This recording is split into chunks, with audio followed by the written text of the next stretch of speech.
우리의 모든 행위 또 우리의 말 모든 것들은 숨김없이 가감없이 또 밝히 드러나게 될 날이 올 겁니다. 우리 매일의 삶에서 우리가 가졌던 마음들, 생각들 또 우리의 모든 것들이 밝히 드러나는 날이 올 겁니다. 그게 우리가 부르는 마지막 날, 최후의 심판이죠. 그럼에도 불구하고 우리가 그 마지막 날을 두려워하지 않는 이유가 있죠. 우리 모든 것이 이미 주 예수의 피로 씻겨서 우리 했던 모든 말, 모든 행동, 모든 것들이 더 이상 죄의 영향을 받지 않으며 죄의 심판 가운데 나아가지 않기 때문에 우리 그날을 두려워하지 않고 또 기대하며 걷는 것입니다. 천국을 소망하며 마지막 날을 기대하는 사람들의 특징이 무엇일까요? 오늘 본문에 그 이야기가 아주 잘 나와 있습니다. 사실은 그게 핵심 구절이 11절인데 죽기까지 생명을 아끼지 아니하였도다. 이 말은 죽기까지 자신의 생명을 사랑하지 아니하였다는 말입니다. 이 아끼지라는 말이 아가파오, 아가페 아시죠? 사랑하다. 내 생명을 사랑하지 않은 것. 뭐를 위해서? 어린 양의 피와 하나님의 말씀을 증거하는 일. 그럼 여러분 그 하는 사람의 삶의 말과 숨겨진 이야기가 무엇이겠습니까? 어린 양의 피와 하나님의 말씀을 평생에 죽기까지 사랑하지 아니하는, 자기 생명을 사랑하지 않도록 전한 사람의 말과 행동과 숨겨진 내용이 무엇이겠냐는, 그러니 여러분 그 앞에 섰을 때 최후의 심판이 두렵지 않은 것이죠. 우리의 삶이 그런 삶이기를 간절히 소망합니다. 때로 우리가 잊어버릴 때가 있어요. 내가 무엇하러 이 땅에 있으며 내가 무슨 일을 하고 있고 내가 왜 이렇게 살아야 되는지 놓칠 때가 있습니다. 그럼 여러분 기억하십시오. 이 요한계시록의 말씀은 그래서 우리에게 너무너무 중요해요.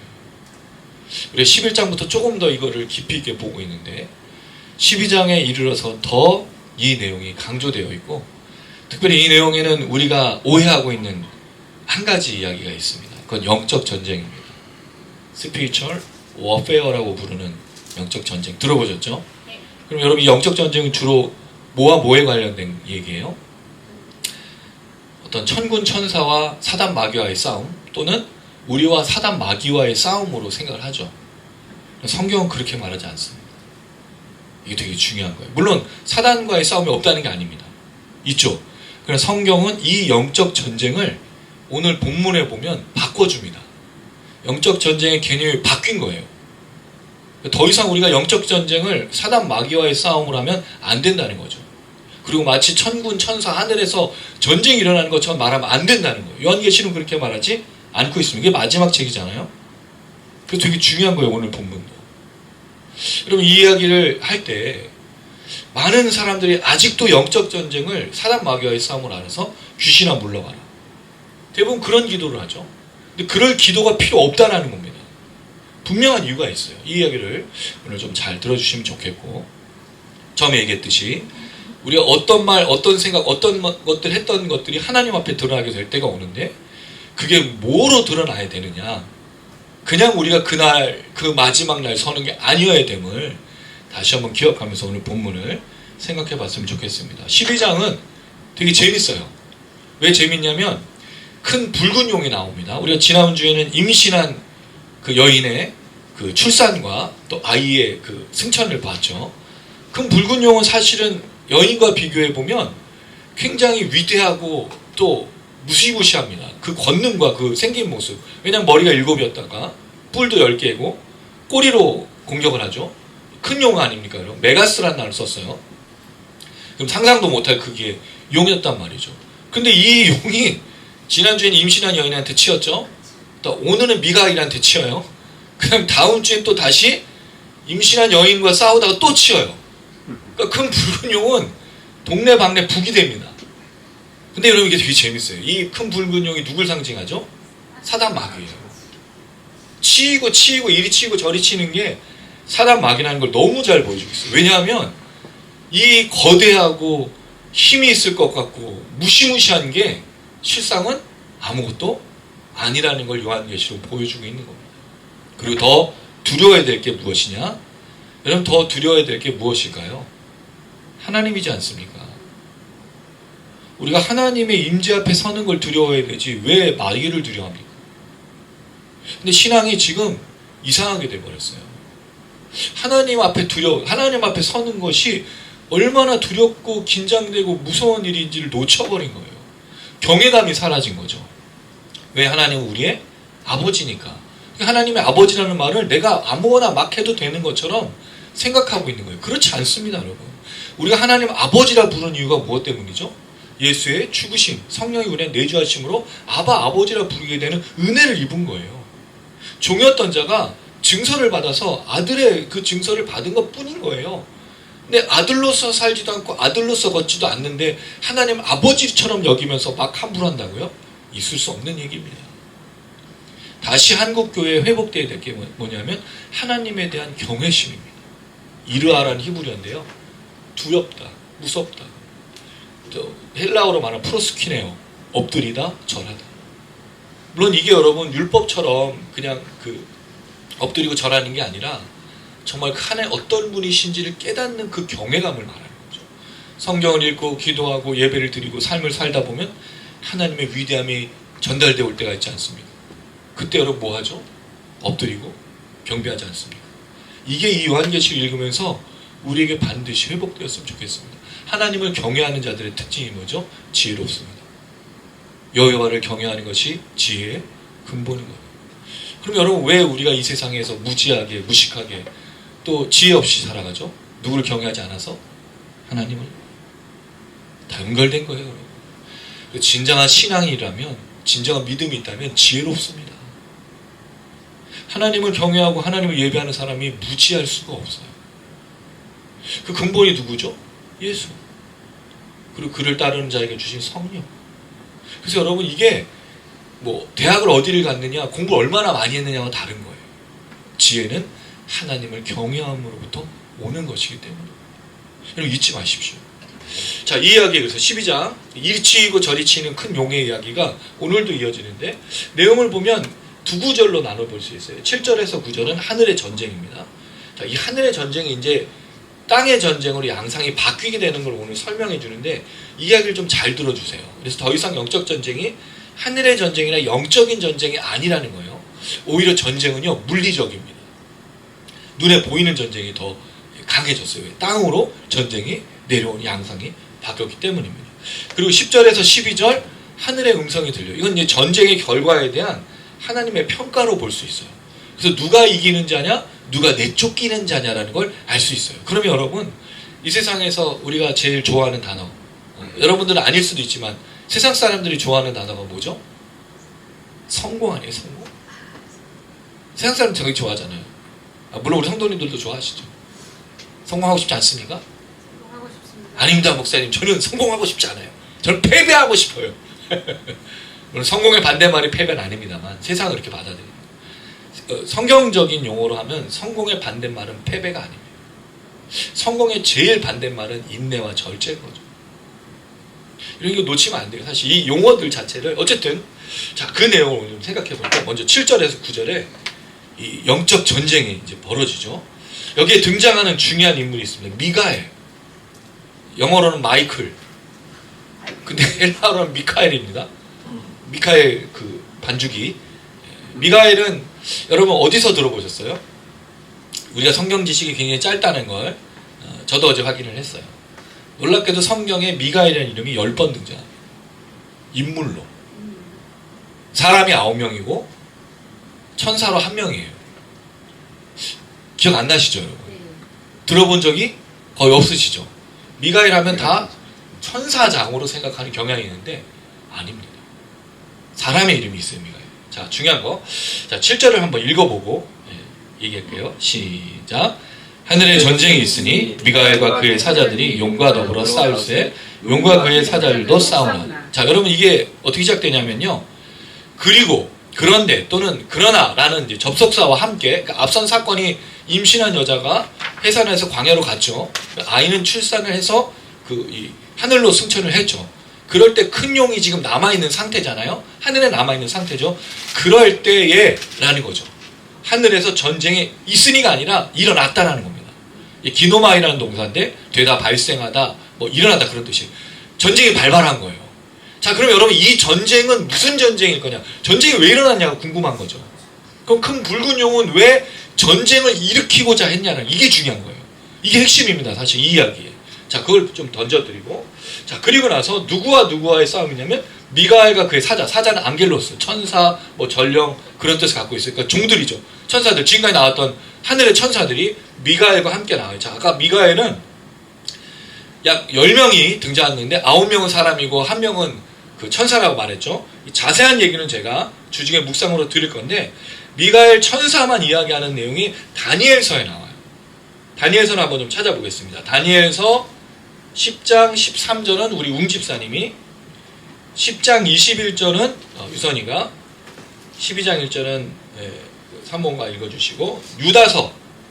유다서 1장 9절은 우리 주아가 읽어주세요. 신약 유다서입니다. 요한계시록 바로 앞에 있어요. 다니엘서 10장 13절, 다니엘서 10장 21절, 다니엘서 12장 1절입니다. 네, 읽어주세요. 찾으셨으면. 다니엘 10장 13절입니다. 네, 천천히 하셔요.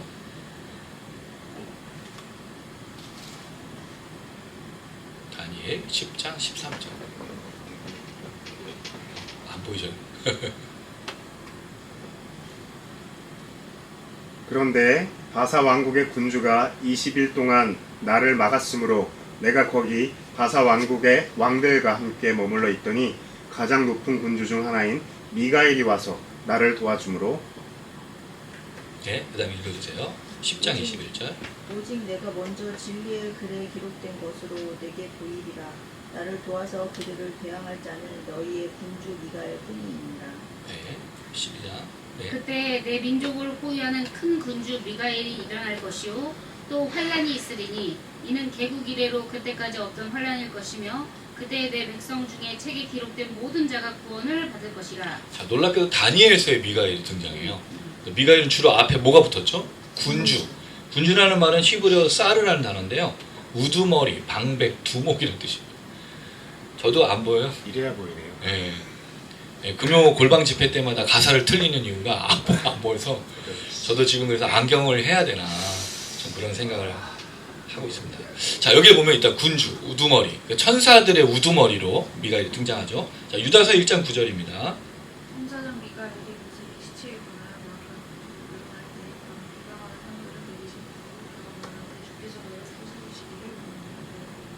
자, 여기 보니까 천사장 미가엘로 등장하죠. 이건 아르칸겔로스라는 단어인데 지배하다, 다스리다라는 아르코라는 단어하고 안겔로스, 우리 좀 전에 말했던 사자 있죠? 이게 합쳐져서 만들어진 단어인데 천사의 우두머리, 천사를 지배하는 자라는 뜻이죠. 그럼 미가엘은 그 사람에 대한 거는 주중에 이제 묵상을 드리는데 사람에 대한 이름이 등장하지만 대부분은 이 다니엘서와 유다서, 그다음 요한계시록에는 천사장으로 등장하고 있는데 이 의미가 하나님은 누구이신가라는 의미입니다.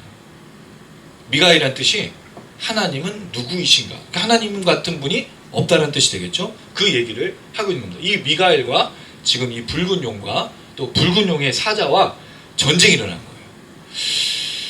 재미있는 게 있어요. 자, 이 붉은 용이 이 전쟁에서 패해서 땅으로 쫓겨납니다. 그런데 미가엘과 천사들이 따라와서 이들과 전쟁하지 않아요. 이게 중요한 거예요. 그래서 영적 전쟁의 양상이 바뀌었다는 말이 천상의 전쟁은 더 이상 없는 겁니다. 이들은 쫓겨난 이후로 하늘로 올라가서 싸우지 않는 거예요. 땅으로 쫓겨났기 때문에. 그리고 천사들도 내려와서 싸우지 않는다는 거예요. 요한계시록 뒤에 13장 이어지는 내용에 보면 땅에서 올라오는 짐승과 바다에서 올라오는 짐승이 나와요. 근데 바다에서 올라오는 짐승, 땅에서 올라오는 짐승 다 마귀와 사단을 말하고 있는데 이들의 큰 붉은 용이 권세도 주고 기적도 일으키지만 여기에 천사들은 등장하지 않습니다. 하늘의 천사들. 영적 전쟁이 이제 어디서만 일어난다는 거예요? 땅에서만 일어난다는 거죠. 요게 이제 하나의 핵심이고. 그럼 전쟁은 왜 일어났느냐? 8절 한번 읽어보겠습니다. 시작. 이기지 못하여 다시 하늘에서 그들이 있을 곳을 얻지 못한지라. 자, 물론 이게 뒤의 사건이에요. 이기지 못해서 다시는 더 이상이라는 뜻입니다. 더 이상 하늘에서 있을 곳을 찾지 못한 거예요. 이게 무슨 뜻이죠? 더 이상 있을 데가 쫓겨나니까. 전쟁 패배했으니까. 그럼 이들이 싸움을 벌인 이유가 뭐죠? 하늘에 더 있으려고 했다는 거죠. 이걸 유추해 보면 이들은 하늘에서 그 자리를 잡으려고 했었던 게 목적이었단 말이에요. 그런데 전쟁에서 패배하니까 더 이상 그곳에 있을 곳이 없어서 어디로 온 거죠? 땅으로 내쫓긴 겁니다. 자, 이게 이 사건의 굉장히 중요한 양상이에요. 하늘의 천군 천사와의 싸움이 있었어요. 그리고 이 싸움이 끝나자마자 큰 붉은 용과 그 사자들이 땅으로 쫓겨난 겁니다. 자, 질문. 이 사건은 창세 전에 마귀와의 또는 마귀를 따르는 천사들의 쫓겨남이냐? 아니면 다른 사건이냐? 질문이에요. 네, 우리 사모님은 다른 사건이다. 창세 전에 사단이 쫓겨나서 사람들을 유혹하고 죄를 짓게 했잖아요. 그럼 이 사건이 그 사건이냐는 거죠. 어떻게 느껴지세요? 그렇게 보기에는 쉽지 않다는 거죠. 왜냐하면 그렇게 되려면 12장 1절에서 6절의 내용이 뒤로 가야 돼. 아이의 출생이 여러분 그리스도잖아요. 그리스도의 승천 다음에 일어난 사건이니까 이게 앞으로 가고 이게 뒤로 와야 되는 그런 내용을 담아야 되는 게 맞는 건데, 그래서 이 사건은 땅에 쫓겨난 사건은 창세전의 사건으로 보이지는 않습니다. 근데 이거는 되게 중요한 내용들을 포함하고 있어요. 어쨌든 간에 이 전쟁에서 이들이 패배한 다음에는 떨어져 나온 거죠. 자, 창세전의 그럼 사건은 무엇이냐를 좀 생각해 봐야 되는데, 말씀을 또 좀 찾아보도록 하겠습니다.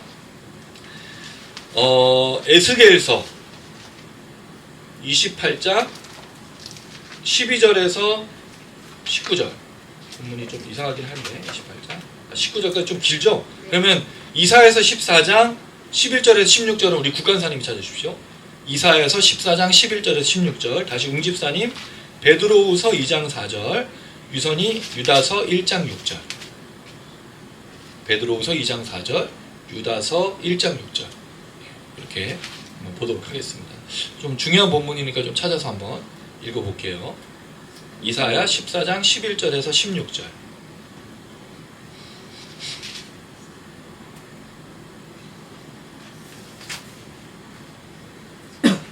내 영화가 수월에 떨어졌으며 내 비파 소리까지로다. 구더기가 내 아래에 깔리며 지렁이가 너를 덮어도다. 너 아침의 아들 계명성이여 어찌 그리 하늘에서 떨어졌으며 너 열국을 엎은 자여 어찌 그리 땅에 찍혔는고. 내가 내 마음에 이르기를 내가 하늘에 올라 하나님의 묵별 위에 내 자유를 높이리라. 내가 북극 지폐의 산 위에 앉으리라. 가장 높은 구름에 올라가 지극히 높은 이와 같아지리라 하는도다.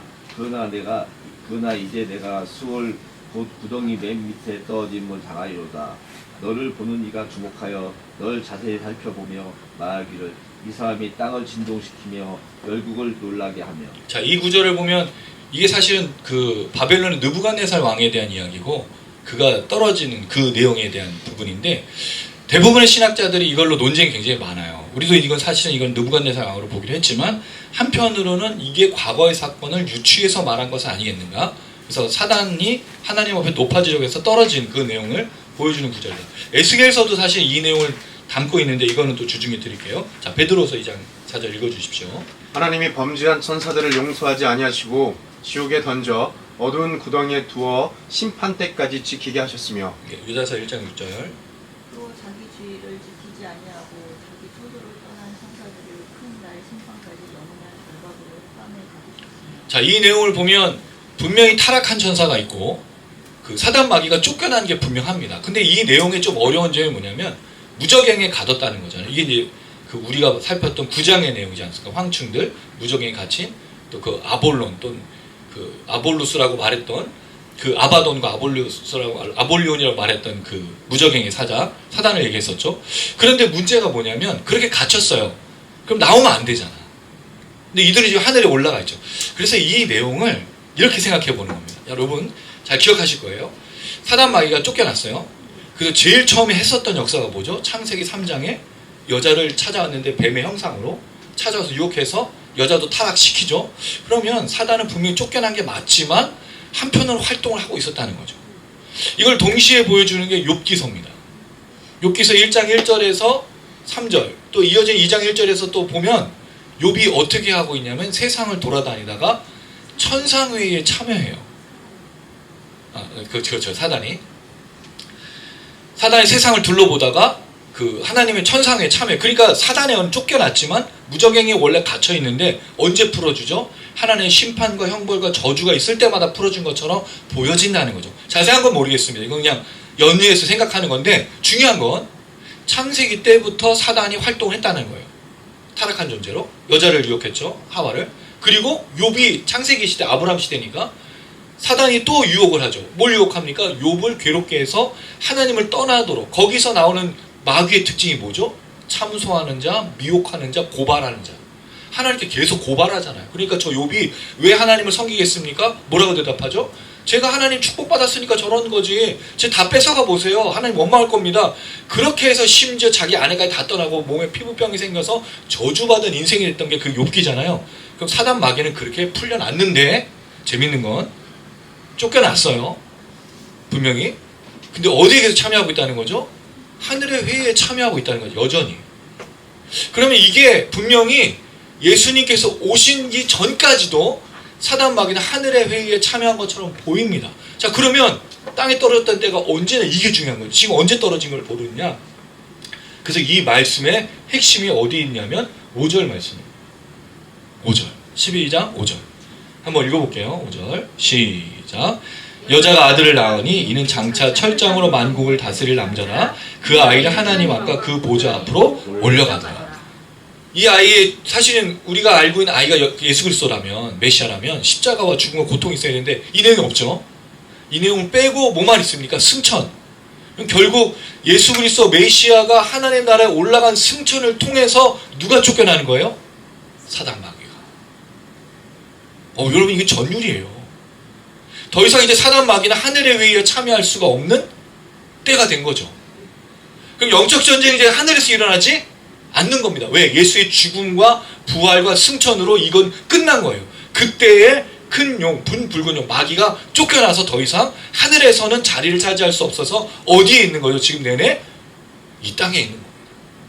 이게 창세기로부터 예수의 오시기 전까지의 사건과 지금 이 요한계시록의 사건은 예수의 부활 승천의 사건을 다루고 있다는 거죠. 영적 세계는 이렇게 지금 진행되고 있다는 거예요. 그 전에 사단 마귀는 분명히 무적행에서 쫓겨나서 들려갔다 나왔다 하면서 하나님의 명령을 따라 진노도 하고 형벌도 하고 여러 가지 하고 있었단 말이죠. 그래서 천상행에 참여해서 참소하고 고발하는 자로 계속 나타나고 있는데 이제는 더 이상 참소하고 고발하는 자가 될 수 없다라는 거죠. 이걸 보여주는 내용이 11절이에요. 12장 10절입니다. 한번 읽어보겠습니다. 12장 10절 시작. 내가 또 들으니 하늘에 큰 음성이 있어 이르되 이제 우리 하나님의 구원과 능력과 나라와 또 그의 그리스도의 권세가 나타났으니 우리 형제들을 참소하던 자 곧 우리 하나님 앞에서 밤낮 참소하던 자가 쫓겨났고 이 내용인 거예요. 놀랍지 않습니까? 이제 더 이상 욥처럼 사단이 그 천상에 참여해서 하나님의 백성들을 참소하고 고발하는 자가 없어졌다는 거예요. 고발인이 없어졌다는 거예요. 이게 이 사건이라는 거죠. 예수의 승천과 함께 큰 불경이 쫓아나서 이제 더 이상 사단의 역할은 뭐 하는 거죠? 이 땅에서만 존재하는 역할을 제한됐다는 거죠. 이게 중요한 사건입니다. 왜냐하면 예수님이 이렇게 얘기하셨어요. 예수님의 그 부활 승천 사건을 다루는 수많은 본문들 중에 이 내용이 있어요. 누가복음 20장 43절. 이건 같이 찾아볼게요. 누가복음 20장 43절. 누가복음 20장 43절입니다. 그럼 오늘 이 말씀 되게 흥미진진하지 않습니까? 이 영적 전쟁이 어떻게 바뀌어가고 이 하늘의 역사가 어떻게 바뀌었는지를 분명히 설명해 주고 있어요. 누가복음 20장 43절 찾으셨죠? 네. 읽겠습니다. 시작. 내가 내 원수를 내 발등상으로 삼을 때까지 내 우편에 앉았으라 하셨도다 하였느니라. 예수님의 승천이 나타나서 예수님 어디에 앉아 계시죠? 하늘 보좌. 그럴 때 사단 마귀는 여기 있지 않고 원수이기 때문에 쫓겨나서 땅으로 떨어졌다는 얘기죠. 그리고 예수님이 이렇게 또 말씀하신 구절이 있어요. 누가복음 10장 18절. 누가복음 10장 18절. 네, 읽겠습니다. 시작. 예수께서 이르시되 사탄이 하늘로부터 번개같이 떨어지는 것을 내가 보았노라. 물론 이 사건은 예수님이 귀신을 쫓았을 때 나타난 사건인데 예수님의 승천과 함께 연결된 사건으로도 볼 수 있다는 거죠. 이제 사탄은 더 이상 천상에서 참소하던 자로는 존재할 수가 없다는, 여러분 이게 굉장히 중요해요. 이제 우리가 사단과 싸움을 하는 게 아니라는 걸 분명히 보여줍니다. 사단은 하나님 옆에서 이제 참소하는 자가 아니에요. 왜? 옆에 누가 있어요 이제? 그렇죠. 아멘. 예수께서 우리를 모함하시겠습니까? 하나님 아니에요. 내가 보니까 제가 안 믿어. 아니죠. 예수님은 중보의 피로, 어린 양의 피로 우리를 향해서 중보하시잖아요. 맨날 그 얘기하지 않습니까? 하나님 옆에서 중보하는데 그리고 옆에서 사단이 아니야! 그러면 좋은 천사, 나쁜 천사 막 옆에서 흰 천사, 그 흑백 천사 나와서 아니야, 맞아! 이걸 하는 게 아니라는 거예요. 더 이상 우리를 중상모략하고 하나님을 참수하고 고소하고 고발하고 피고인 대하듯 하는 것은 더 이상 없습니다. 더 이상. 할렐루야. 이제 우리는요, 주님의 중보의 은혜로 그 자리로 날마다 보좌로 나아가는 거예요. 그 얘기를 지금 아주 중요한 사건으로 얘기하고 있다. 대신에 양상이 바뀌어졌다 그랬어요. 그 양상이 뭐냐? 있을 곳을 찾지 못했죠. 9절입니다. 9절 읽어볼게요. 시작. 큰 용이 내쫓기니 옛뱀 곧 마귀라고도 하고 사탄이라고도 하며 온천을 꿰는 자라. 그가 땅으로 내쫓기니 그의 사자들도 그와 함께 내쫓기죠. 이게 전쟁의 결과예요. 자리를 찾지 못해서 패배했죠. 땅으로 내쫓겼어요. 그냥 내쫓겼다라는 게 아니라 이제 전쟁이 바뀌기 시작했는데 이 사람의 이 큰 붉은 용의 이름이 뭐예요? 옛 뱀이에요. 옛이라는 말은 오래된 또는 시초에라는 뜻이에요. 오래된 범은 우리가 누구를 말할 수 있죠? 창세기에? 그 사단이잖아요. 사단, 뱀. 그걸 말하고 있어요. 마귀. 여러분 마귀의 뜻이 뭐예요? 중상모략자. 고소하는 자. 계속 옆에서 고발하는 자. 이게 마귀입니다. 원래 그게 마귀 사단의 특징이잖아요. 욥 옆에서 하나님 옆에서 계속 고발하는 거. 쟤 그럴 애가 아니라고. 쟤 저거 뺏어보세요. 쟤 저거 없으면 안 돼요. 이런 식으로 계속 고발하는. 근데 이 고발하는 자가 떨어져 나와서 이 땅으로 온 거죠. 이 땅에서 뭘 할까요? 고발하죠. 여러분 기억나세요? 우리가 넷째 생물 중에 서로 이간질하여 싸우게 하더라. 이게 마귀의 특징이에요. 이간질 시키는 거죠. 마귀가 물러가라고 하는 게 아니에요. 마귀가 물러가라고 해서 중상모략이 사라지고 이간질이 사라질까요? 그런 일은 없는 거예요. 근본을 바꿔야지. 본질을 바꿔야지. 그리고 우리 안에 갈등, 우리 안에 경쟁, 우리 안에 미움, 다툼, 시기, 질투가 사단 마귀의 유혹으로부터 오지만 사실 그걸 선택하고 있는 거지. 그렇지 않을 수 있도록 뭘 해야 되죠? 더 적극적으로? 이웃사랑. 계명을 지키는 거예요. 계명을 안 지키니까 미움, 다툼, 시기, 질투, 옆에서 중상모략하는 얘기가 잘 들리지. 이웃을 사랑하면요? 그런 얘기가 들어와요? 내 안에 콩깍지. 남이 뭐라고 해도 사랑하는 거 아닙니까? 아닌가요, 여러분? 처음에 그렇게 약속했잖아요, 결혼하면서. 검은 머리, 팥뿌리. 흰머리가 될 때까지. 저는 흰머리가 이미 됐어요. 사랑하라고, 다짐하고, 계약하고, 맹세하고, 오스하는 거 아니에요, 맹세. 하나님 앞에서. 끝까지. 누가 옆에서 뭐라 그러더라도 맹세한 것을 지키는 게 사랑이잖아요.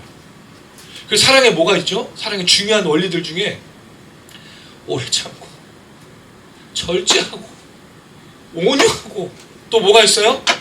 인내하고 또 뭐가 있어요? 충성. 사랑에 충성이 있다는 게 되게 중요한 거죠. 충성을 다른 말로 믿음입니다. 피스티스. 충성도 번역하고 믿음으로 번역하고 신실함. 사랑은요 감정이 아니에요. 감정일 수가 없어요. 사랑은 성품입니다. 오래 참고 기다리고 인내하고 충성된 거. 여러분 그러니까 부부간에 충성됨과 신의가 사라지면 뭐가 일어나요? 불륜. 각자 따로 살고 미워하고 증오. 근데 그게 부부만의만이 아니죠. 부모와 자식들. 신의를 저버리는 부모와 자식들. 신의를 저버리는 친구. 신의를 저버리는 교회 공동체. 목사와 성도, 장로. 그러니 여러분 문제가 생기는 거예요. 그러니까 마귀가 사역하기 좋은 거야. 마귀가 무슨 형체로 나타나서 미혹하는 게 아니잖아요. 뭐가 사라지니까? 사랑이 사라지는 거예요. 되게 중요한 얘기를 하는 거예요. 그래서 이 전쟁의 양상이 바뀌었다 그랬어요. 이거 굉장히 중요해요.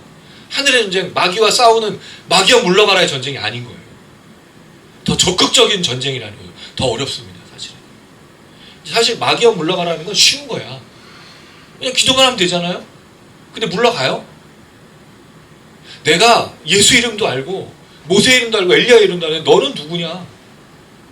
이렇게 물어본다고요.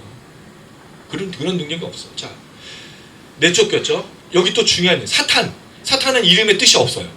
그냥 사탄이라고 명칭한 겁니다. 근데 그 이름에 대한 해석이 나와요. 온천하를 꿰는 자. 여러분 이 꿰다가 무슨 뜻이죠? 꽃이 그렇죠. 꼬셔. 근데 꼬시는 거는 사실은 조금 좀 가벼운 느낌이잖아요. 근데 이건 꼬시다가 미혹하다. 미혹하다. 어지럽게 만들어서 유혹하는 거예요. 이 단어가 요한계시록 2장 10절에도 나와요. 미혹한 미혹. 꿰어.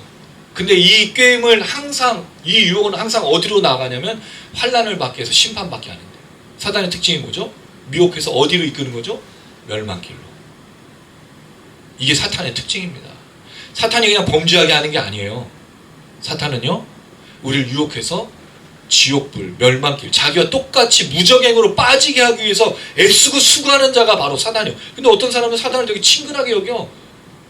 사단이가. 아닙니다. 흉측합니다. 무섭습니다. 10뿔에 머리가 7개예요. 꼬리로 공격하죠. 미혹하죠. 속이죠. 거짓을 내뱉죠. 한번 넘어가면 빠져나오기가 너무 어려운 게 바로 사단인 거예요. 너무너무 무서운 그런 양상을 보여주죠.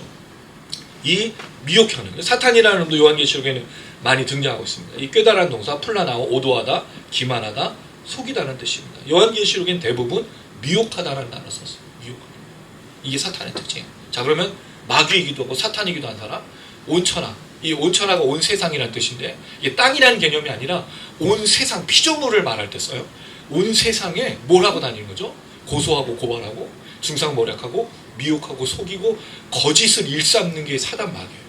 그러니까 이 땅에 뭐가 일어났죠? 분쟁과 갈등과 다툼과 미움과 시기와 질투와 별것 아닌 걸로 서로 싸워. 여러분 사실 우리의 싸움이 큰 걸로 싸워요? 우리 세계 평화를 위해 싸운 적 있습니까? 우리가 정말 뭔가 보탬이 된 건설적인 걸 싸운 적이 있어요? 아니에요. 반찬 하나 때문에 싸우고 치약자 하는 것 때문에 싸우고 옷 가지고 싸우고 뭐 하나 때문에 싸우고 우리가 정말 세상에 건설적인 거로 싸웠으면 이 땅이 이렇게 될 리가 없어요. 시시껄렁한 것. 근데 그게 우리한테는 시시껄렁하게 느껴지지가 않죠. 왜죠? 고소하고 고발하는 자가 계속 옆에서 이거 너 가볍게 다루면 안 돼. 쟤는 한번 혼내줘야 돼. 쟤는 좀 맞아야 돼. 이런 식으로 우리를 그러니까 여러분 이게 뭐가 사라지냐면 상벌의 경중이 사라져요. 그렇게 될 때. 정말 화내야 될 때 화를 못 내게 되는 거예요. 늘 화가 난 사람은요. 아무것도 아닌 일에 화가 나서 진짜 화를 낼 때 화를 못 내는 거예요. 그리고 진짜 칭찬받아야 할 때 칭찬을 못 주는 거예요. 그래서 여러분 상벌은 정말 잘 줘야 되는 거예요. 아무렇게나 칭찬하는 게 아닙니다. 칭찬은 고래도 춤추게 하지만 고래만 춤추게 하는 거죠. 사람은 칭찬으로 춤추는 게 아닙니다. 정확한 칭찬이 필요해요. 정확한 벌도 필요합니다. 특별히 이 시대는요. 벌이 중요해요. 여러분 우리가 왜 요새 분해하죠? 왜 우리가 화가 나 있죠?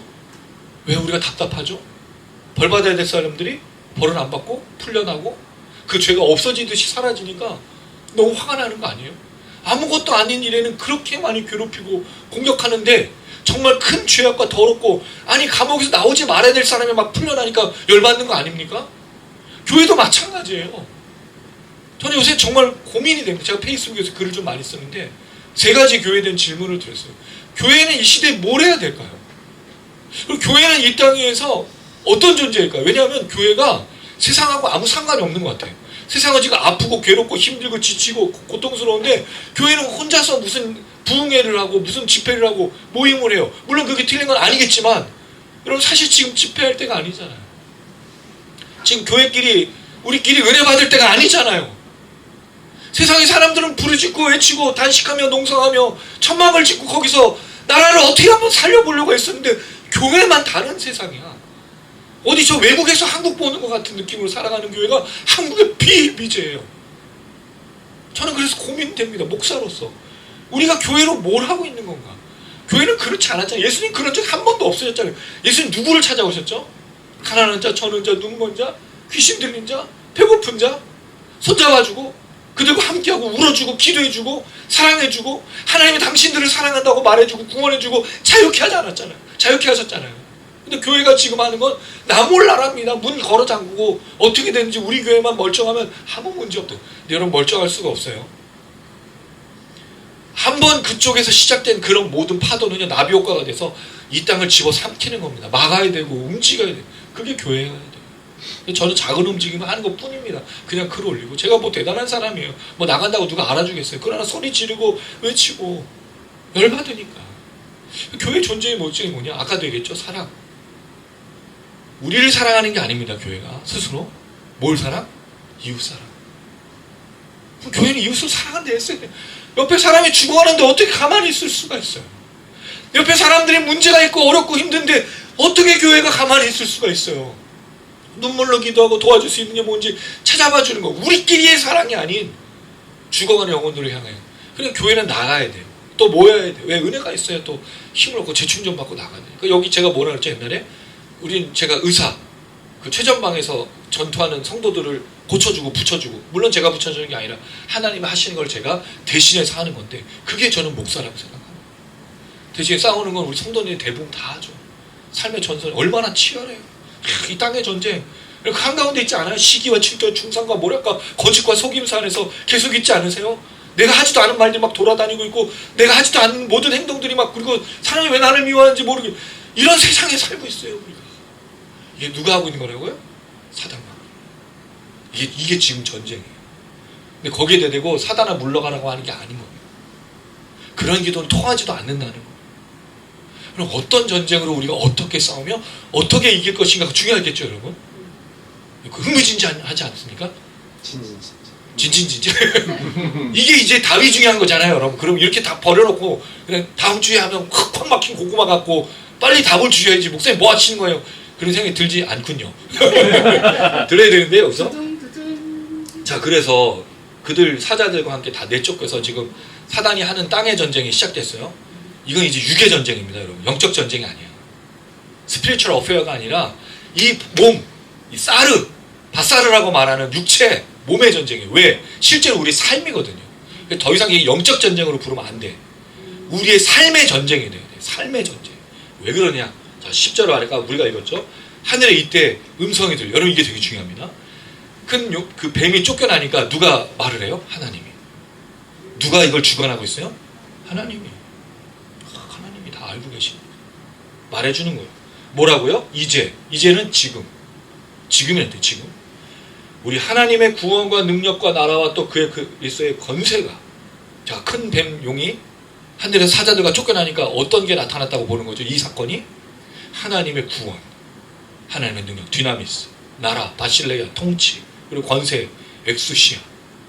이 큰 그 붉은 용이 쫓겨난 사건, 사자들이 하늘에 쫓겨난 사건이 뭐를 보는 거예요? 하나님 나라와 권세와 통치와 힘과 능력을 보여주는 것이다.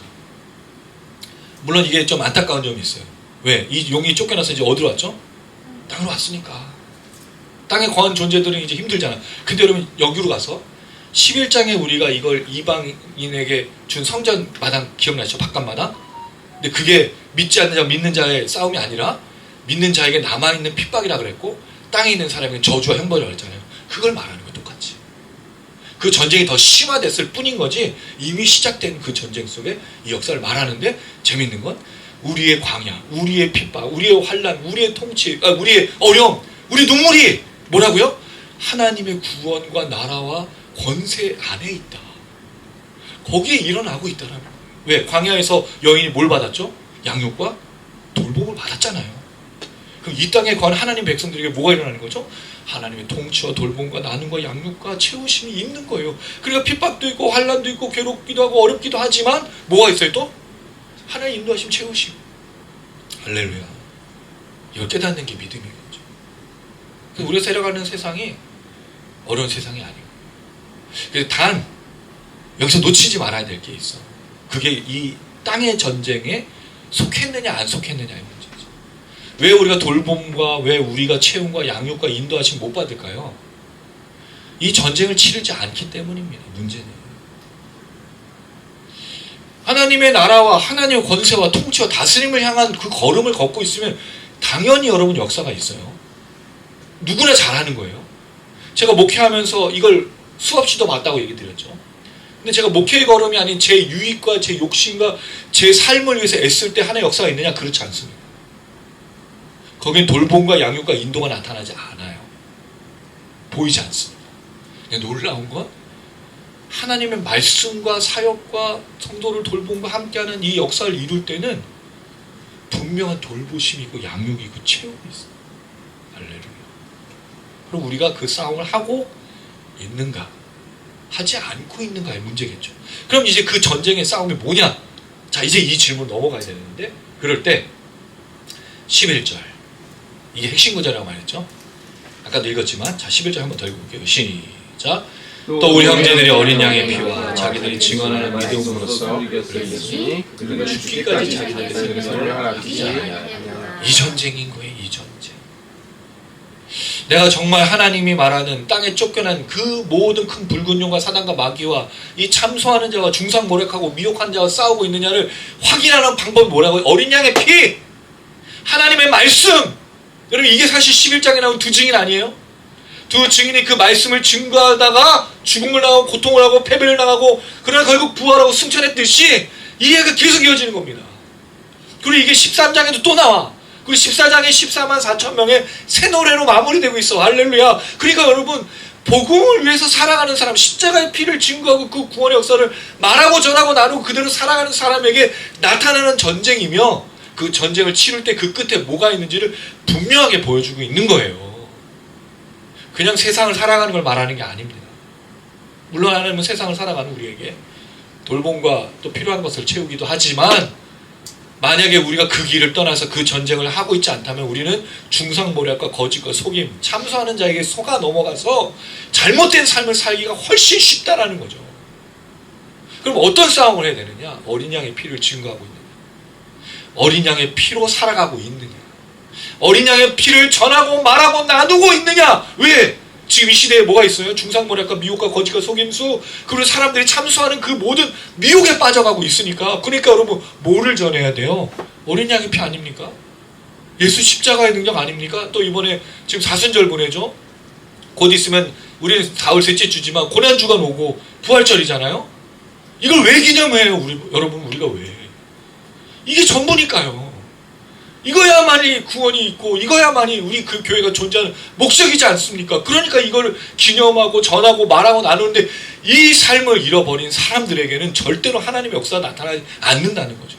오히려 어떤 일이 일어나나요? 13장에 보면 이 큰 붉은 용이 땅에 쫓겨나잖아요. 근데 할 일을 안 하는 게 아니야. 왜? 아직 마무리가 안 됐거든요. 아직 끝 최후가 오지 않았으니까. 13장에 보면 이 큰 붉은 용이, 자 13장 1절, 바다에 산 짐승에게 자기의 권세를 이양을 해요.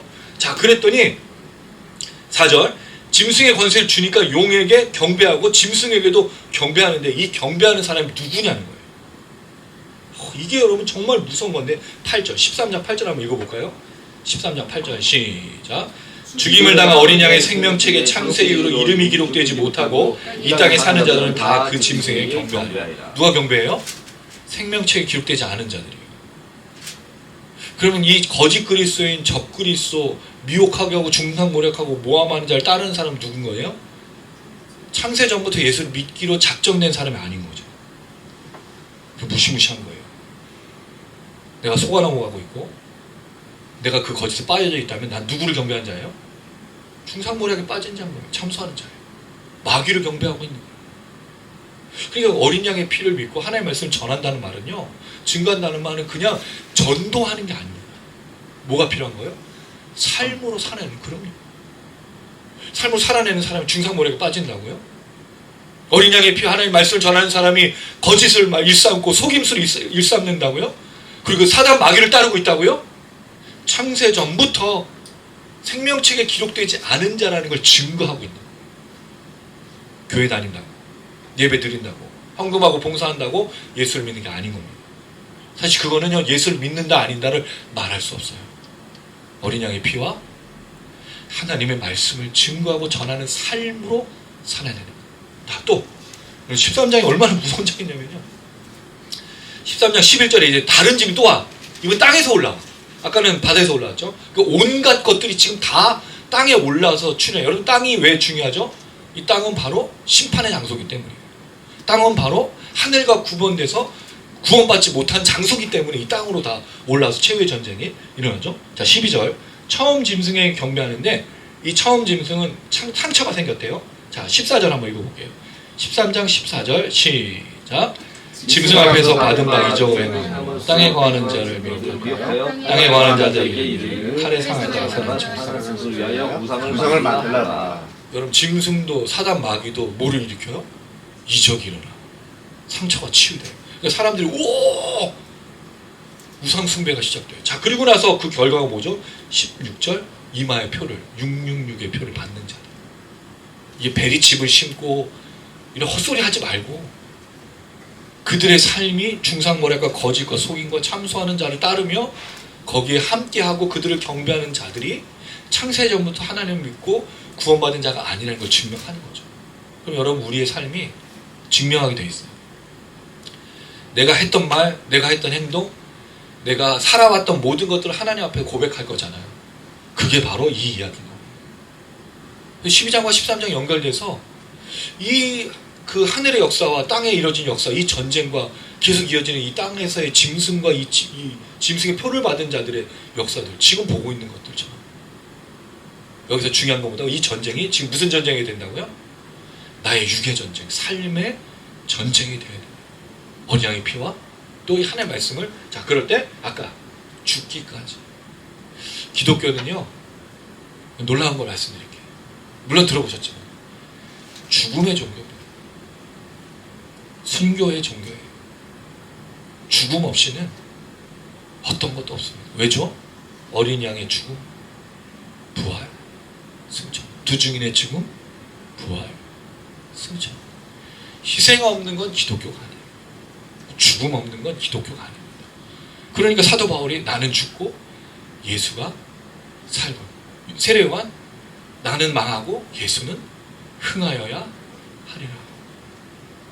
근데 여전히 나는 살고 예수는 죽고, 난 더 잘 살고 예수는 막 죽고. 이건 기독교가 아니에요. 죽기까지 생명을 아끼지, 사랑하지 않아야 돼요. 그래서 여러분, 이 땅 위에 조선에 복음이 증거됐을 때 수많은 순교의 피가 있었어요. 그리고 수많은 자유독립을 외쳤던 독립투사들이 있었어요. 수많은 민주화 운동을 해서 피를 흘렸던 기독교인들이 있어요. 근데 지금 기독교는 죽음도 없고 희생도 없고 그저 이름만 유지하고 건물만 유지하고 성도들만 유지하려고 하는 것으로 남아있다는 거죠. 이게 무슨 기독교예요? 이걸 어떻게 기독교라고 부를 수 있어요? 예수가 죽었는데 우리를 위해서. 예수가 우리를 위해서 피를 흘렸는데 어떻게 우리가 죽지 않고 희생도 하지 않고 신앙생활을 하고 믿음으로 살고 있다고 말하겠습니까? 어떻게 다른 사람을 죽여버리라고 말하는 삶으로 외치고 찬송을 부르면서 말할 수 있을까요? 기독교가 아닙니다. 감사한 건 비난도 하지만 잘 됐어요. 왜? 다 자기를 고백하고 있어. 많은 사람들이 자기 신앙을 다 고백을 해. 누가 물어보지 않아요. 잘 됐어요. 그럼 교회가 아니니까. 교회가 뭔지 다시 한번 생각해봐요. 나의 신앙이 진짜 신앙인지를 다시 한번 생각해봐야 돼요. 여러분, 제발. 물론 이 땅에 우리 살아가야 돼. 근데 살아가는 게 우리의 부르신 삶이 아니잖아요. 우리가 살아가는 목적이 뭔지 놓치면 그냥 정신없이 중상모략과 참소하는 자, 거기서 누구를 미워하는지도 모르는 채로 막 여기서 그냥 정신없이 살아가다가 육과 영이 온전히 망가져서 망신창이가 돼서 하나님 앞으로 나아갈 수도 없는 상태가 되는 거예요. 그러니까 예배 드리는 거죠. 그러니까 회개하고, 내가 다시 하나님을 섬기고 있는가? 내가 죽음이 있었는가? 내가 희생이 있었는가? 내가 사랑이 있었는가? 다시 돌아보는. 그러니까 회개할 수밖에 없지 않습니까, 여러분? 회개 안 하고는 살 수가 없어요. 어떻게 우리가 일주일 동안 살아가는데 죄를 안 저지르고 살아요? 근데 그 죄라는 게 뭐예요? 기도 안 들어. 이건 죄가 아니에요, 여러분. 물론 사무엘이 얘기했지. 나는 기도를 쉬는.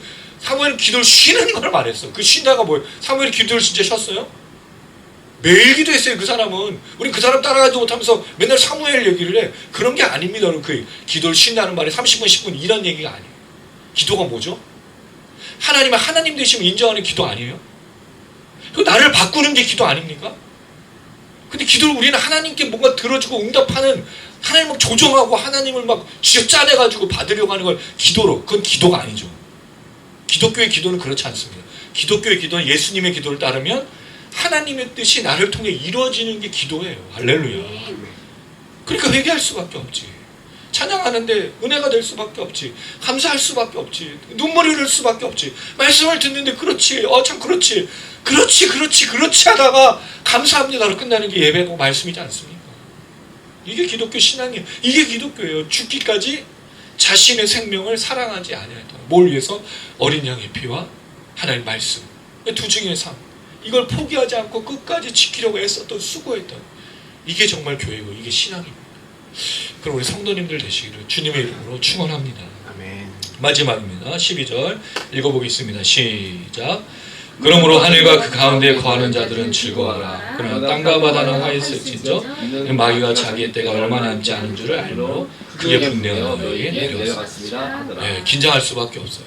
하늘에는 이 싸움이 끝나서 이제 성전이 측량된 것처럼 핍박과 환란이 끝나 죽어 부활한 또는 죽어서 순교해서 하나님 품에 보좌로 나간 사람들에게는 아무 문제가 없지만, 그러니까 즐거움과 기쁨밖에 없죠. 그러니까 요한계시록 우리 지금까지 살폈던 내용에 하나님 보좌 앞에 있던 사람들이 했던 게 뭐예요? 찬양과 감사였죠. 이 순교의 삶을 살고 그 성도들에게도 6장의 그 죽임당한 영혼들, 8장의 성도들에게도, 또 11장의 두 증인, 또 오늘 12장에 올라가시고 예수 그리스도와 함께 지금 찬양이 울려 퍼지는데 여전히 우리에게 뭐가 있어요? 이 땅에, 그리고 바다에 뭐가 있습니까? 분과 화, 싸움이 있는 그런 내용들을 보여주고 있는 겁니다. 긴장해야 됩니다. 자칫 잘못하면 여러분 우리가 쓰러지고 넘어지고 이 모든 것에 패배하게 되어 있어요. 이걸 늘 기억하면서, 이 전쟁을 기억하면서 살아갔으면 좋겠습니다. 말씀을 했습니다. 전쟁의 양상이 바뀌었다 그랬어요. 더 이상 영적 전쟁, 사단 마귀가 싸우는 싸움이 아니라 뭐의 전쟁이죠? 내가 복음을 증거하고 복음을 증거한 삶을 살고 있느냐의 싸움인 거예요. 사단과의 싸움이 아니라 나와의 싸움인 거죠. 내가 그런 싸움을 싸우고 있는지, 그런 싸움을 싸울 수 있도록 힘을 얻고 있는지, 그런 그 싸움을 싸울 때 예배드리고 있는지, 기도하고 있는지, 채우고 있는지, 그럴 때 하나님의 역사가 있는지를 경험하는 그런 사람들에게 여러분 주어지는 게 뭘까요? 찬양입니다. 놀랍게도. 그래서 예배하고 희생하고 죽음으로 나가는 사람이 항상 뭐가 있어요? 찬송이 있어요.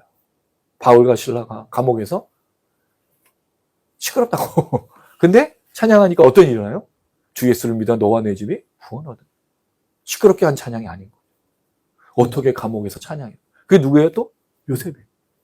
하나님이지. 그러니까 여러분이 감옥에 있으나 바깥에 있으나 고통이 있으나 광야에 있으나 삶을 살아가나 뭐가 있는 거예요? 하나님의 양육과 돌봄과 인도하심이 있는 축복된 삶이라는 거죠. 할렐루야. 낙심하지 마십시오. 절망하지 마십시오. 어떤 일이 안 풀어지고 내 삶에서 그건 시간이 딜레이 되는 것뿐이에요. 그건 중요한 게 아니에요. 근데 뭐가 더 중요하죠? 여러분 구원입니다. 여러분들을 통해서 구원의 역사가 이 땅에 확장되는 겁니다. 그거는요 반드시 일어나는 거예요. 우린 작지만요 우리를 통해서 하나님 구원의 역사를 이루실 거예요. 할렐루야. 그래, 오늘 여기 끝났어요. 더군도. 그렇죠, 여러분? 여기 다 끝났지 않습니까, 이제? 우리가 이제 나가는 딱 하면 사람들이, 회개의 역사, 이 구원의 역사, 생명의 역사. 그럼 우리 교회 되고, 또 이 땅의 마지막에 이 어려운 속에서 죽음을 두려워하지 않고, 희생을 두려워하지 않고, 오히려 더 그 복음을 위해 걸어가는 우리의 삶이기를 주님의 이름으로 축원합니다. 아멘.